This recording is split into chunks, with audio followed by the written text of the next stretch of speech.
தம்பி, நாங்க சைலண்டா இருந்து ஆட்சியை பிடிச்சோம். இப்படி கத்தி கத்தி உட்கார்ந்தனால தான் உங்களை எத்தி எத்தி விளையாண்டுட்டு இருக்க மக்கள். ஊரா விட்டு நெய்யில் ஸ்வீட் செய்யாதீங்க போறோம்னு சொன்னீங்க. இப்போ அவர் என்ன பண்றாரு? உருண்டையா ஸ்வீட் பண்றாரு.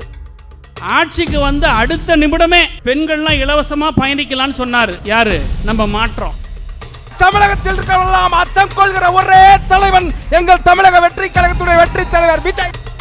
நீங்க குதிரை பேரம் செஞ்சு செஞ்சு செஞ்சு செஞ்சு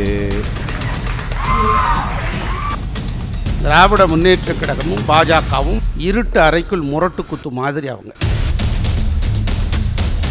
செய்தித்தாளை நீங்க படிச்சா உங்களுக்கு டேஞ்சர் என்னன்னா, பாலியல் கொடுமை செய்தார் தாவேகாக்கார நிர்வாகி.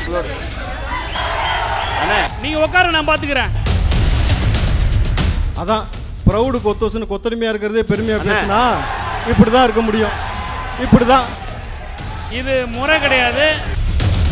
திமுக அதிமுக கூட செய்ய தயங்கிய விஷயத்தை குற்ற உணர்ச்சி இல்லாது தாவேக்கா செய்து கொண்டிருக்கிறது. 100 நாள்ல எந்த மாற்றத்தையுமே இடும்பவனம் கார்த்திக் பார்க்கலையா? இந்த அப்பாவை கண்மு தேடினார்ல, அந்த மாதிரி நான் மாற்றத்தை தேடிட்டு இருக்கேன். காங்கிரஸை வீழ்த்துவேன் என்று திராவிட முன்னேற்ற கழகம் தொடங்கப்பட்டது. திராவிட முன்னேற்ற கழகத்தை வீழ்த்துவேன் என்று அண்ணா திராவிட முன்னேற்ற கழகம் துவங்கப்பட்டது. இவர்களெல்லாம் கொள்கையை மறந்து ஒரே இடத்தில் அமர வைத்திருக்கிறோமே, இதுதான் செய்த பெரிய மாற்றம் தமிழ்நாட்டில். நான் குதிரை பேரம் நடந்ததற்கான சான்றுகளை நாங்கள் ஆளுநரிடம் என்ன கொடுத்திருக்கிறோமோ அதைத்தான் சொன்னோம். அதுக்கு பதில் சொல்ல வேண்டியவர்கள் அதை விடுத்துவிட்டு கூவத்தூரில் என்ன நடந்தது தெரியுமா? எங்கிட்ட ஏன் கேட்குறீங்க? அண்ணன் செங்கோட்டையனிடம் கேளுங்கள். பக்கத்தில் மரியாதைக்குரிய அண்ணன் இருக்கிறார், அன்றைக்கு அவர் உள்ளே இல்லை என்றாலும் அவரிடம் கேளுங்கள்.